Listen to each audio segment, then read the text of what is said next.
Quand ma fille Chloé a ricané en me voyant entrer dans cette salle des audiences, elle n'avait aucune idée qu'elle venait de déclarer la guerre à l'homme qu'on appelait autrefois le comptable. Celui qui avait envoyé plus de criminels en col blanc dans les prisons de la République que n'importe qui des autres dans l'histoire de la Direction générale des finances publiques. Antoine Morel, mon gendre, a simplement secoué la tête comme si j'y étais un pauvre vieux fou pathétique. Mais alors, le juge a levé les yeux de ses dossiers. Il est devenu livide, blanc comme un linge. Son stylo plume a glissé de sa main alors qu'il murmurait « Mon Dieu, est-ce vraiment lui ?» Il me fixait droit dans les yeux. Ma famille pensait remettre un vieillard confus à sa place. Il n'avait aucune idée qu'il venait de réveiller quelque chose qu'il ne pourrait absolument pas gérer. Je m'appelle Marc Lefebvre, j'y ai 58 ans, et tout ce gâchis a commencé par ce que je pensais être une simple conversation lors d'un dîner de famille. C'était un dimanche soir dans leur immense villa sur les hauteurs de Nice, dominant la baie des Anges. J'y étais assis au bout de leur table de salle à manger massive, le genre de meubles qui hurlent « Nous avons réussi ». Chloé et Antoine discutaient de leur dernier plan de rénovation pendant que je poussais la nourriture dans mon assiette, me sentant plus comme un meuble que comme un membre de la famille. La piscine à débordement doit être parfaite, Antoine, disait Chloé d'une voix tranchante, avec ce ton qu'elle prend quand elle dépense de l'argent. Elle doit se fondre directement dans la vue sur la Méditerranée. Antoine, vêtu d'un de ces costumes italiens coûteux qui semblaient toujours avoir une taille trop petite, levait à peine les yeux de son téléphone. Tout ce que tu veux, chérie. Une fois que ce projet immobilier à Saint-Jean-Cap-Ferrat sera bouclé, on pourra la remplir de champagne si tu veux. Il se vantait encore, jetant des chiffres comme des confettis. Ce projet à 12 millions d'euros va nous mettre à l'abri pour la vie. Il parlait à travers moi comme si je n'étais même pas là. Depuis que Hélène, ma femme, est décédée il y a 5 ans, j'y avais pris ce que je pensais être la bonne décision. J'y avais vendu notre appartement à Lyon et acheté la dépendance sur leur propriété. Je voulais être proche de ma fille unique, aider à élever ma petite fille Léa. Je pensais que c'était ce que Hélène aurait voulu. Léa, qui a 9 ans, était la seule qui semblait se souvenir de mon existence. Elle aime à regarder depuis l'autre bout de la table. Papy Marc, tu peux venir à mon match de foot samedi? On joue contre l'équipe de Cannes. Avant que je puisse répondre, Antoine a coupé court sans même me regarder. Léa, ne dérange pas ton grand-père. Il a besoin de repos. Il se fait vieux, tu sais. Chloé a ricané. Un rire léger et aérien, mais qui m'a frappé en plein cœur. Il a raison, ma puce. Laisse papy tranquille. Il est probablement déjà fatigué juste d'être assis là. Il décidait pour moi. Il diagnostiquait mon niveau d'énergie, mes désirs, toute mon existence sans même m'accorder un regard. Je n'ai rien dit. J'y ai juste fixé les motifs de mon assiette où un morceau des asperges était devenu froid. Il m'avait transformé en fantôme dans ma propre famille. Et le pire? Je les avais laissés faire.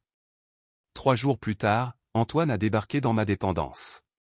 C'était rare, il évitait généralement mon logement comme s'il était pestiféré. Il tenait une bouteille de vin ridiculement chère, me la tendant avec son sourire de vendeur de voiture. Pour toi, Marc. C'est du haut de gamme. Il savait que je ne buvais pas. Mon cardiologue avait été très clair après mon pontage il y a 3 ans. Ce n'était pas de la gentillesse. C'était Antoine faisant du Antoine, tout était une performance. Il n'a pas perdu de temps avec les banalités. Marc, je suis sur l'opportunité de ma vie. Ce projet à Cap-Ferrat est presque bouclé, mais on a un petit souci réglementaire. J'y ai juste besoin d'un prêt relais pour prouver ma liquidité pour les permis. 400 000 euros. C'est tout. Il s'est penché en avant, son eau de Cologne m'agressant les narines.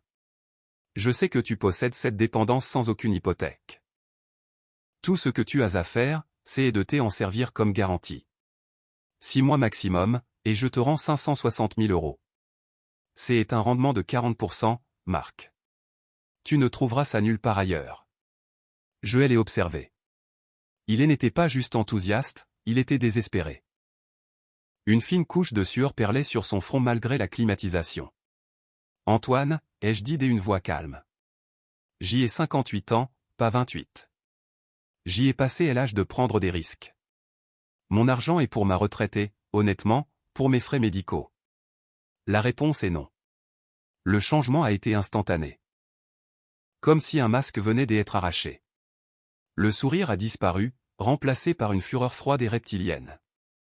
Incroyable, a-t-il sifflé. Juste incroyable. Après tout ce qu'on fait pour toi, tu vis ici gratuitement sur notre terrain. J'y ai payé pour cette maison, Antoine, ai-je interrompu doucement. Et tu ne lèverais pas le petit doigt pour aider ta propre famille. Mon Dieu, tu n'es qu'un vieil homme égoïste. Voici ce que Antoine ne savait pas, ou avait commodément oublié. Quand j'y ai acheté cette dépendance il y a 5 ans, je n'ai pas juste acheté la petite maison. J'y ai aussi acheté la parcelle de 3 hectares sur laquelle son manoir est construit. Son bail de 99 ans pour 1 euro par an était avec moi. Il vivait sur ma terre. Il n'en avait aucune idée. Il a jeté la bouteille de vin sur ma table basse avec une force qui m'a fait tressaillir. Tu le regretteras, le vieux. Tu regretteras d'être aussi égoïste. Il est sorti en trombe, faisant claquer la porte. La vibration a fait trembler la photo des Hélène sur mon bureau. Une semaine plus tard, je me suis réveillé à 2 heures du matin avec cette oppression familière dans la poitrine. Pas une crise cardiaque, juste une angine de poitrine. Due au stress, comme mon médecin m'en avait averti. Ne joue pas les héros, Marc. Appelle de l'aide quand tu en as besoin. Mon premier appel a été pour la maison principale. Chloé a répondu à la 4e sonnerie, la voix pâteuse de sommeil et d'agacement. Papa, que est-ce qu'il y a? On est au milieu de la nuit. Ma puce, je ne me sens pas bien, ai-je dit en essayant de rester stable. J'y ai des douleurs thoraciques. Rien de terrible, mais peux-tu m'emmener aux urgences? Juste par sécurité. Un profond soupir au bout du fil. Le son des impurs dérangements. Papa, sérieusement? J'y ai cette réunion du conseil des administrations de mon association caritative demain à la 1re heure. Tout le comité vient ici à 8 heures. Je ne peux pas appeler juste le 15 si c'est si grave. Ne réagis pas de manière excessive. Clique, elle a raccroché. Elle n'a pas demandé si la douleur était forte. Elle n'a pas demandé si j'y avais peur. Elle m'a dit que j'y exagérais. J'y ai appelé un VTC. Je me suis assis à l'arrière d'une berline noire, serrant ma poitrine, laissant un étranger me conduire à l'hôpital. C'était bien une angine de poitrine liée au stress. Ils m'ont donné de la nitroglycérine et m'ont gardé en observation pendant 4 heures. À 8 heures du matin, j'y ai pu sortir. J'y ai appelé un autre chauffeur pour rentrer. Alors qu'on passait les grilles de la propriété, j'y ai vu que le Porsche Cayenne blanc de Chloé n'était pas devant la maison. Elle était au club de golf pour sa réunion de charité. Il ne faisait pas que me manquer de respect ou me voir comme une ressource à exploiter. Il me voyait comme un problème à gérer, une corvée à ignorer. C'est à ce moment-là que j'y ai su que quelque chose devait changer. Je ne savais juste pas à quel point cela irait vite. Le lendemain matin, je buvais mon café en regardant le lever du soleil sur l'Estérel quand un coup sec et professionnel a résonné dans ma maison. J'y ai ouvert la porte à un coursier en uniforme tenant une tablette et une épaisse enveloppe blanche. Marc Lefebvre? C'est moi. Livraison juridique express. Signé ici. L'enveloppe était lourde de mauvaises intentions. J'y ai utilisé l'ouvre-lettre que Hélène m'avait offert il y a 25 ans, le même que j'y avais gardé sur mon bureau pendant 30 ans au fisc, et je l'ai ouverte. Les mots ont sauté de la page. C'était une requête juridique déposée devant le tribunal judiciaire de Nice. Les pétitionnaires étaient Antoine Morel et Chloé Morel-Lefebvre. Le défendeur, c'était moi. Il demandait une audience des urgences pour une mise sous tutelle. Il prétendait que j'y étais mentalement incapable, que je n'étais plus apte à gérer mes affaires financières et médicales. Il disait que j'y étais sénile. Ce n'était pas seulement une insulte ou de la cupidité. C'était une exécution légale. Il voulait m'effacer, faire de moi une non-personne, un pupille dont il tirerait les ficelles. J'y ai tourné la page pour voir leurs preuves. C'était un rapport de diagnostic du docteur Étienne Pascal, affirmant que je manifestais une démence sévère, des délires paranoïaques et une incapacité à comprendre les réalités financières. Il concluait que j'y étais un danger pour moi-même et pour mes actifs. Étienne Pascal. Je n'avais jamais rencontré personne de ce nom de ma vie. Je n'ai pas frappé. J'y ai marché droit sur la pelouse impeccablement tondue vers la maison principale, les documents juridiques à la main. Les baies vitrées étaient ouvertes, j'y entendais le tintement des glaçons et une musique légère. Ils étaient au bord de la piscine, détendus et sereins comme des prédateurs qui viennent de poser leur piège. Chloé était sur un transat, un magazine posé sur le ventre. Antoine était au bar extérieur en train de préparer un cocktail. Ils ont levé les yeux, surpris, quand mon ombre s'est posée sur eux. « Papa, que est-ce que tu fais ? Tu nous interromps. » La voix de Chloé s'est éteinte quand elle a vu les papiers. Antoine s'est retourné, un faux sourire plaqué sur le visage. « Marc, on allait juste. » Puis il a vu la requête. Le sourire ne s'est pas effacé, il s'est transformé en un rictus méprisant avant qu'il ne le masque rapidement. J'y ai brandi l'enveloppe. « C'est quoi, ça ?» Chloé a tressailli, regardant vers la piscine. Mais Antoine était un acteur. Il a posé son verre, s'est essuyé les mains sur une serviette et a croisé les bras, prenant une posture de pouvoir. « Papa, a-t-il dit d'une voix dégoulinante de fausse inquiétude. On espérait que tu ne le prendrais pas comme ça. On allait en parler avant l'audience. C'est quoi, ça ? Ai-je répété. C'est pour ton propre bien, a dit Antoine en s'avançant. Écoute, après cet incident cardiaque la semaine dernière, Chloé et moi avons réalisé que tu ne pouvais plus t'occuper de toi. Tu oublies des choses, tu es confus. J'y avais une angine de poitrine, Antoine. Il a balayé ma remarque d'un revers de main. C'est ce que tu crois. Mais tu souffrais, tu étais désorienté. Et si c'était pire la prochaine fois ? Tu as besoin de quelqu'un pour gérer les choses, protéger tes finances, et s'assurer que tes factures sont payées, prendre les décisions médicales avant que tu ne te blesses. Il essayait de me faire douter de ma propre raison, utilisant l'incident même qu'ils avaient ignoré comme preuve de mon incompétence. J'y ai regardé ma fille. Chloé, c'est ce que tu veux ? Tu signes des papiers disant que ton père est fou ? Elle a fini par me regarder, mais ses yeux étaient froids, reflétant l'eau bleue de la piscine. C'est ce qu'il y a de mieux, papa. On essaie de t'aider. On t'aime. L'amour, ai-je dit. Ce mot avait un goût de cendre. Vous ne savez même pas ce que ça signifie. C'est là que la patience d'Antoine a lâché. Le masque du gendre inquiet est tombé, révélant le vautour en dessous. Il a ri, un rire court, c'est qu'elle est. On se voit au tribunal, le vieux, a-t-il ricané. Franchement, tout ça ne fait que prouver notre point de vue. Tu es paranoïaque. C'est exactement ce que le docteur Pascal a dit. Il a repris son verre, elle a levé dans un toast moqueur. Tu ferais bien de te trouver un avocat des offices, parce que je ne pense pas que tu aies les moyens de te payer un vrai ténor du barreau. C'était fini. À cet instant, l'homme qu'il pensait être un vieux fou confus est mort, et quelque chose d'autre, quelque chose qu'il n'aurait jamais pu anticiper, s'est réveillé. Je suis retourné dans ma dépendance, j'y ai fermé la porte. Le son du verrou était la chose la plus forte que j'y ai jamais entendue. Il pensait que c'était la chambre d'un vieillard sénile, une boîte beige tranquille pour somnoler, être géré et être oublié. Il n'avait jamais vu l'autre porte.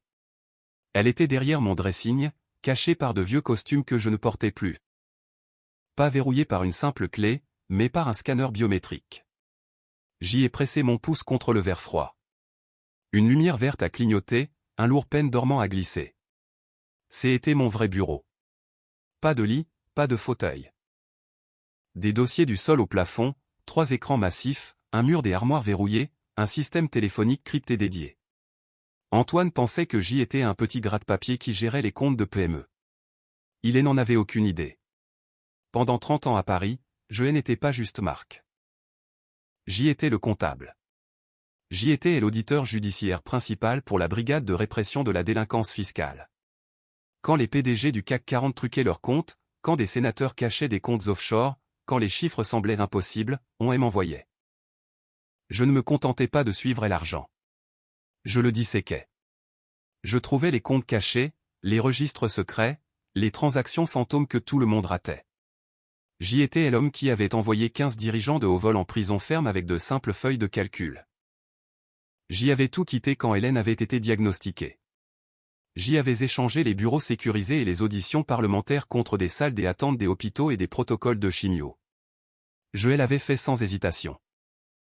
J'y étais devenu un mari à plein temps, puis un veuf, puis un père essayant de renouer avec une fille que je connaissais à peine. Aujourd'hui, Antoine Morel et ma fille viennent de donner au comptable une très bonne raison de sortir de sa retraite. Je me suis assis à la console, j'y ai contourné ma ligne habituelle et j'y ai décroché le combiné sécurisé. J'y ai composé un numéro à 11 chiffres que je n'avais pas utilisé depuis 5 ans mais que je n'avais jamais oublié. 2 sonneries. Une voix tranchante et professionnelle a répondu. Rebecca Moore. Rebecca, c'est Marc Lefebvre. Un silence. Pas de la confusion, mais du choc, de la reconnaissance. Monsieur Lefebvre. Mon Dieu, je pensais que vous aviez complètement disparu. Mon père demande de vos nouvelles sans arrêt. Il s'est toujours demandé ce qu'était devenu le comptable. Je suis à Nice, Rebecca. J'y ai besoin de toi ici demain. Amène ta meilleure équipe. Ceux qui savent creuser profondément. Un autre silence, plus court. Le choc avait disparu, remplacé par cet acier que je lui connaissais. Dis juste un mot, Marc. Que est-ce qu'ils ont fait? Ils ont déposé une demande de mise sous tutelle. Ils prétendent que je suis sénile. Ils veulent prendre le contrôle de tout. Un son est parvenu par le téléphone, pas de humour, mais un aboiement de pure incrédulité. Ils prétendent que tu es sénile. Ils n'ont aucune idée de qui ils essaient de mettre en cage, n'est-ce pas? Sa voix était redevenue purement professionnelle. Compris, monsieur Lefebvre. Je suis en route. Dis-moi juste où veux-tu que je donne le premier coup de scalpel? Rebecca est arrivée à 9 heures précises. Elle ne ressemblait pas à une avocate de haut vol. Pas de voiture de luxe, pas de sac de créateur. Un simple tailleur sombre, les cheveux tirés en arrière, des yeux comme des lames de rasoir. Une seule mallette mince. Elle était la substance, pas le style, la digne fille de son père. Elle est entrée dans mon bureau caché, balayant la pièce d'un regard, les serveurs, les écrans, les armoires. Un seul hochement de tête appréciateur. Ils n'en ont vraiment aucune idée. Ce n'était pas une question. Ils pensent que je suis un vieux fou confus, ai-je répondu en faisant glisser la requête sur mon bureau. Voici leur preuve. Le docteur Étienne Pascal. Rebecca a pris le document, elle n'a pas tout lu. Ses yeux ont juste scanné le nom et la signature. Docteur Étienne Pascal, évaluation psychologique. Reçu. Elle a ouvert sa mallette, sorti une tablette et tapé le nom dans une base de données sécurisée. Donne-moi 2 heures, a-t-elle dit. Prends une, ai-je répondu. Un sourire mince et acéré qui n'atteignait pas ses yeux. Je t'appelle dans 45 minutes. Elle est partie silencieusement. Pendant l'heure qui a suivi, je ne me suis pas contenté d'attendre.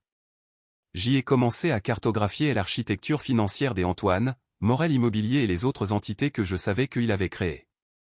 Je construisais le squelette. Rebecca m'apporterait la chair. Ma ligne sécurisée a vibré exactement 43 minutes plus tard. Marc, c'est Rebecca. C'était rapide. Ça n'a pas été difficile, sa voix était nette, dénuée d'émotion. Quand ils sont aussi négligents, les fils traînent par terre. Marc, tu ne vas pas le croire. Et c'est pour voir. Étienne Pascal n'est pas psychologue. Il n'est pas psychiatre. Il n'est pas neurologue. Il n'est même pas médecin généraliste. J'y ai attendu la révélation. C'est un vétérinaire. Enfin, c'était un vétérinaire. L'ordre des vétérinaires a révoqué sa licence il y a 3 ans de manière permanente. Un vétérinaire qui soignait les chiens et les chats avait signé des papiers déclarant que j'y étais mentalement incompétent. Pour quel motif? Au choix, a-t-elle dit en tapant sur son clavier. Fraude à l'assurance, vente illégale de prescription, et sa spécialité, gérer un trafic des opioïdes depuis une clinique de banlieue à Antibes. Il vendait de l'oxycodone et du fentanyl à des toxicomanes. Cette révélation menait à la vraie question. Rebecca, c'est très spécifique. Un promoteur immobilier qui se prend pour un cador comme Antoine ne connaît pas par hasard un vétérinaire déchu. Comment l'a-t-il trouvé? C'est ce que j'y ai passé 30 minutes à tracer. Tu as raison, ce n'était pas une connaissance sociale. Ce n'était pas le hasard. C'était financier. Continue. Je regarde le dossier criminel de Pascal. Quand il a été arrêté il y a 3 ans, il faisait face à 8 chefs des inculpations criminelles. Sa caution a été fixée à 150 000 euros. Il ne les avait pas. Une société de cautionnement a couvert la somme, mais a exigé un garant pour co-signer et mettre des garanties au cas où Pascal prendrait la fuite. Un froid s'est installé dans ma poitrine. Qui a garanti la caution? Une société écran. Une SARL enregistrée au Luxembourg, Morel Holding Investissement. Mon Dieu. Antoine n'avait pas trouvé le docteur Pascal la semaine dernière. Il ne l'avait pas corrompu le mois dernier. Il le possédait depuis 3 ans. Il avait payé la caution du type, probablement son avocat de la défense. Il gardait cet atout sale et compromis en laisse, caché dans sa poche. Attendant le jour où il aurait besoin que quelqu'un signe des papiers. Rebecca, ai-je dit d'une voix basse et dure. Tu as désarmé leur arme principale. Maintenant, c'est mon tour. Continue de creuser sur le plan légal. Trouve tout ce qu'il y a sur les dossiers de Pascal. Je m'occupe des chiffres. J'y ai fermé la porte du bureau, mon monde se limitant à la lueur de mes écrans. Antoine pensait que j'y étais une relique de l'époque des registres papier. Il n'avait aucun concept de ce que j'y étais réellement, un fantôme numérique sur le point de hanter chaque serveur qu'il avait touché. J'y ai commencé par Morel Holding Investissement, la société qui avait payé la caution de Pascal. SARL luxembourgeoise, anonyme et protégée. Antoine connaissait les bases de la protection des actifs. Il avait superposé ces structures, Morel Holding possédé par Partenaire Développement Cap-Ferrat, possédé par le Trust familial Morel. Mais il a fait une erreur des amateurs. Une erreur critique, fatale. Il était arrogant, pressé et radin. Pour enregistrer toutes ces sociétés, déposer les documents, ouvrir les comptes bancaires, il avait utilisé le même email pour tout. Une vieille adresse qu'il pensait probablement maligne, antoinem.immobilier@hotmail.com. J'y ai passé l'email dans les bases de données auxquelles j'y avais encore accès, des portes dérobées dans les serveurs financiers que le fisc avait installés il y a des décennies et oublié de fermer. Je cherchais des schémas, des correspondances avec les banques, des virements, des demandes de prêts. En 15 minutes, j'y ai eu un résultat. L'email était lié à une chambre de données sécurisée, un coffre-fort virtuel où les prêteurs et les emprunteurs échangent des documents sensibles. Et Antoine avait été très occupé. Ce n'était pas avec des banques normales. C'était avec du capital investissement privé, Vano Capital. Ce n'était pas des banquiers. C'étaient des vautours. Ils trouvent des hommes désespérés comme Antoine, des hommes déjà refusés par tout le monde. Ils leur offrent des bouées de sauvetage attachées à des ancres. Je pouvais voir les noms des fichiers, les objets des emails. C'était un bain de sang. Le projet des Antoine à 12 millions à Saint-Jean-Cap-Ferrat n'était pas presque bouclé. C'était un désastre complet. Il était à court d'argent à la moitié de la construction. Il avait falsifié des rapports de liquidité pour les prêts initiaux. Il avait menti aux entrepreneurs qui déposaient maintenant des privilèges immobiliers. Une perte totale de 18 millions d'euros. Et Vano Capital avait découvert. Le dernier email expliquait tout. De Vano Capital, envoyé il y a une semaine, le jour après que j'y ai refusé la demande de 400 000 euros des Antoine. C'était un appel de fonds. Ils n'étaient pas seulement en colère, ils activaient une clause d'urgence. Exigeant un paiement immédiat forfaitaire de 2,1 millions d'euros. Délai de 10 jours ouvrables.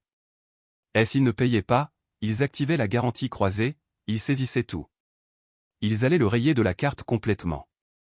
Où Antoine avait-il trouvé l'argent liquide pour m'attaquer? Mon esprit a flashé sur Chloé parlant de son travail caritatif, de son prochain gala, de sa collecte de fonds. Mon cœur s'est serré. Quand Hélène est morte, j'y avais pris une partie de la vente de l'appartement de Lyon et je l'avais placé dans un fonds de dotation. Je l'avais appelé la Fondation Hélène Lefebvre. J'y avais nommé Chloé directrice générale. Je pensais que cela lui donnerait un but, un lien avec la mère qu'elle avait perdue. J'y ai décroché le téléphone, appelé la banque privée à Genève qui gérait les actifs de la fondation. J'y invoque mes droits de fondateur. J'y ai besoin d'un relevé détaillé de toutes les dépenses des 6 derniers mois. 5 minutes. Ma boîte de réception a sonné 4 minutes plus tard. Première ligne, valeur totale des actifs. Ça aurait dû être bien au-dessus de 2,5 millions d'euros. Le chiffre qui me regardait était 287 000 euros. 120 000 € versés il y a 6 semaines. Bénéficiaire, Morel Holding Investissement. Une autre charge, 65 000 € pour des services de planification de gala. Fournisseur, événement Prestige Azur. Société écran enregistrée il y a 2 mois. Propriétaire unique, Antoine Morel. Mais la preuve dévastatrice n'était pas ces lignes. C'était la preuve du paiement. Chèque de 120 000 € pour Morel Holding. Chèque de 65 000 € pour événement Prestige. J'y ai regardé les lignes de signature autorisant les transferts. C'était Chloé Morel-Lefebvre. Elle n'était pas manipulée, elle était une participante active au pillage de l'héritage de sa mère. Utilisant de l'argent volé destiné aux patients atteints de cancer pour financer mon exécution sociale. À cet instant, Chloé a cessé d'être ma fille. Elle est devenue l'ennemi. J'y ai repris la ligne sécurisée. Rebecca, changement de plan. On ne joue plus en défense. On va les anéantir. J'y ai besoin d'un contact chez Vano Capital. C'est Joe Vano qui l'a fondé. Marc, ces types sont des monstres. Je sais exactement qui ils sont, ai-je dit. Il y a 25 ans à Paris, Joe était un jeune trader impétueux impliqué dans un scandale. La justice allait l'inculper pour conspiration, elle envoyait en prison pour 15 ans. J'y étais l'enquêteur principal. J'y ai passé 3 nuits blanches, j'y ai trouvé des preuves exculpatoires prouvant que Joe était une victime de fraude, pas un participant. Je l'ai sauvé. Joe Vano a construit Vano Capital pour en faire un empire de plusieurs milliards. Il n'a jamais oublié. Il m'a appelé une fois il y a 5 ans après le décès d'Hélène. Marc, si tu as besoin de quoi que ce soit, un chèque en blanc, tu m'appelles. Je m'occupe de Vano Capital. Toi, prépare l'acte de saisie. J'y ai composé le bureau privé de Joe. Dites-lui que le comptable est en ligne. Attente de 8 secondes. Marc. Est-ce que tout va bien? Bonjour, Joe. J'y appelle pour rendre ma pièce. Tu as un prêt en cours pour Antoine Morel. Projet Cap Ferrat. Il est en défaut, en faillite.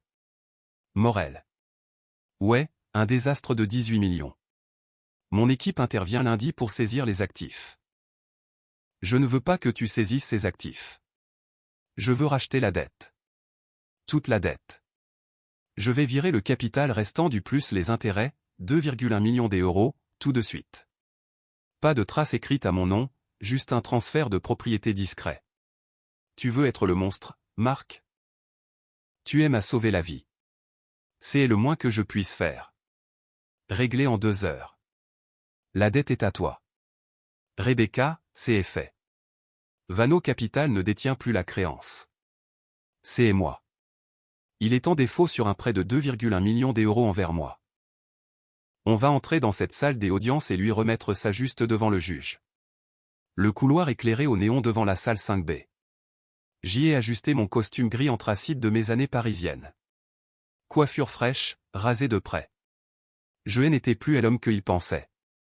Les portes se sont ouvertes. Antoine et Chloé étaient assis à la table des pétitionnaires, surexcités des anticipations. Leur avocat mélangeait des papiers, elle l'air confiant. Puis ils m'ont vu. Chloé a ricané nerveusement. Antoine a souri avec mépris, secouant la tête, un regard de profonde pitié. Le juge est entré. La plaque indiquait juge Bernard Wilson. Il a levé les yeux pour identifier le défendeur. Il m'a regardé droit dans les yeux. Elle a semblé quitter la pièce. Le juge s'est figé, son visage est devenu livide. Ses yeux se sont écarquillés d'incrédulité. Son stylo a glissé de ses doigts, tombant bruyamment sur le bureau. Le juge s'est penché vers le microphone, sa voix trahissant un pur choc. « Mon Dieu, est-ce vraiment lui ?» Je l'ai reconnu aussi. Bernard Wilson. Il y a 20 ans, c'était un jeune adjoint du procureur, terrifié, ambitieux, complètement dépassé par les événements. On lui avait confié la plus grosse affaire de sa jeune carrière. Il perdait pied jusqu'à ce qu'un témoin expert prenne la barre. J'y étais ce témoin. Je l'avais aidé à se faire un nom. Le juge a lancé un regard noir à l'avocat d'Antoine. « Maître, êtes-vous conscient de qui est votre défendeur ? » C'est eux, Marc Lefebvre, votre honneur. Un retraité. Le juge Wilson a laissé échapper un soupir rauque. Non, maître. C'est le comptable Lefebvre. Bonne chance. Vous allez en avoir besoin. Ils ont appelé le docteur Pascal. Un petit homme graisseux s'est approché, a pris place à la barre. Leur avocat l'a interrogé sur son évaluation. Pascal a mis ses lunettes tachées, lisant un script sur mon prétendu déclin cognitif sévère et mes délires paranoïaques. Rebecca s'est levée. Bonjour, monsieur Pascal. Ou devrais-je dire monsieur Pascal tout court? Quel genre de docteur êtes-vous? J'y ai une formation médicale, a-t-il bégayé. Monsieur Pascal, quelle est exactement votre formation médicale? Pascal a dégluti. J'y étais vétérinaire. Ou devrais-je dire, votre licence a été révoquée de manière permanente par l'Ordre des vétérinaires en 2021 pour fraude à l'assurance et exploitation et un trafic illégal des opioïdes? Rebecca a placé le relevé de transfert bancaire sur le projecteur. De Morel Holding Investissement à Étienne Pascal. Montant, 20 000 €. Le visage du juge Wilson est devenu rouge vif. Monsieur Pascal, vous venez de commettre un parjure flagrant dans ma salle des audiences. Huissier, emmenez cet homme en garde à vue. Le bruit des menottes se refermant a résonné dans le silence stupéfait. Antoine s'est frayé un chemin jusqu'à la barre, essayant de projeter de la confiance mais se noyant littéralement. Il a témoigné sur ma confusion et son inquiétude, liant mon incompétence au fait d'avoir refusé son prêt des opportunités en or. Rebecca s'est levée pour le contre-interrogatoire. Cette opportunité en or est un navire en train de couler, n'est-ce pas? Votre créancier principal Vano Capital a émis un appel de fonds de 2,1 millions il y a 10 jours? Antoine est resté sans voix. Vous étiez en faillite. Pourtant vous avez trouvé de l'argent pour payer des avocats, corrompre un vétérinaire déchu. Où avez-vous trouvé cet argent? Vous l'avez pris dans la fondation Hélène Lefebvre. 185 000 € détournés d'un fonds de recherche contre le cancer. Chloé s'est levée d'un bond, hurlant sur son mari, « Tu m'as menti. Tu volais ma mère. » Antoine a complètement perdu les pédales. Il s'est levé à la barre, le visage pourpre, pointant son doigt vers moi, « Tais-toi. Tout est de sa faute. Ce vieil homme égoïste avait l'argent. Il aurait pu tout régler. Il m'a poussé à le faire. » Le juge Wilson a frappé avec son marteau.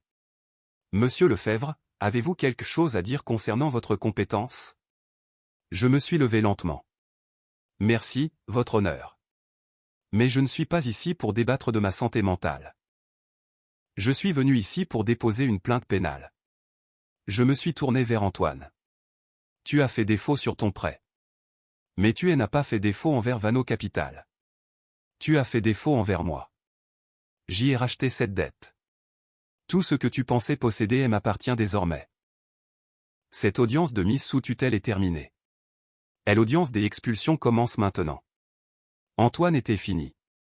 Après ses aveux dans la salle des audiences, le procureur ne l'a pas raté. 8 ans de prison ferme. Chloé a accepté un plaidé coupable, 3 ans de mise à l'épreuve, des travaux d'intérêt général dans une unité de soins de longue durée, et le remboursement des 185 000 €. 6 mois plus tard, je finissais d'emballer les derniers cartons de la dépendance, les 2 propriétés ayant été vendues. Les bénéfices ont été partagés entre la fondation Hélène Lefebvre Restaurée et un fonds pour Léa. Chloé est apparue sur le pas de la porte, transformée, vidée, portant une blouse bon marché de bénévole. Pourquoi as-tu laissé les choses aller si loin? Parce que si je t'avais arrêté, Chloé, tu n'aurais rien appris.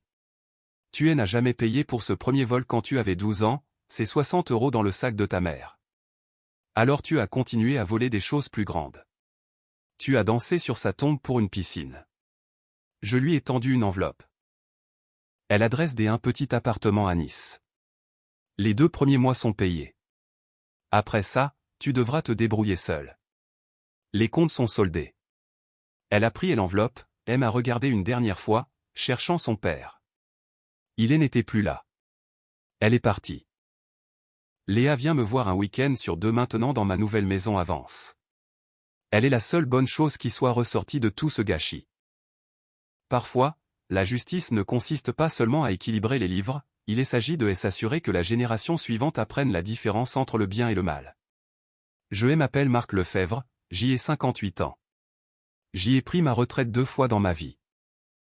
La première de mon travail, la seconde de mon rôle de vieil homme invisible, complaisant et silencieux. Ce jour-là au tribunal, j'y ai repris ma calculatrice.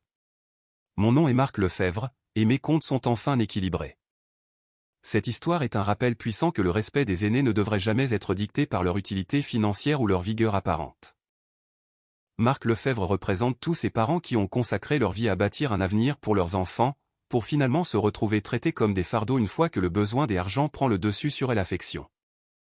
La trahison de Chloé est particulièrement douloureuse car elle touche à l'héritage moral et financier de sa propre mère, montrant à quel point la cupidité peut aveugler même les liens les plus sacrés.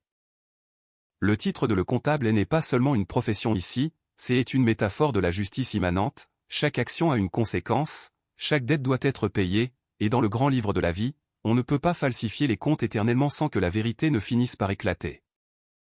Antoine, par son arrogance, a commis l'erreur classique de confondre le silence avec la faiblesse, oubliant que ceux qui ont passé leur vie à observer les détails sont souvent ceux qui voient le mieux les pièges. Pensez-vous que Marc a été trop dur avec sa propre fille en la laissant face à ses responsabilités judiciaires, ou est-ce que sa trahison justifiait une réponse aussi radicale pour lui donner une leçon de vie définitive ?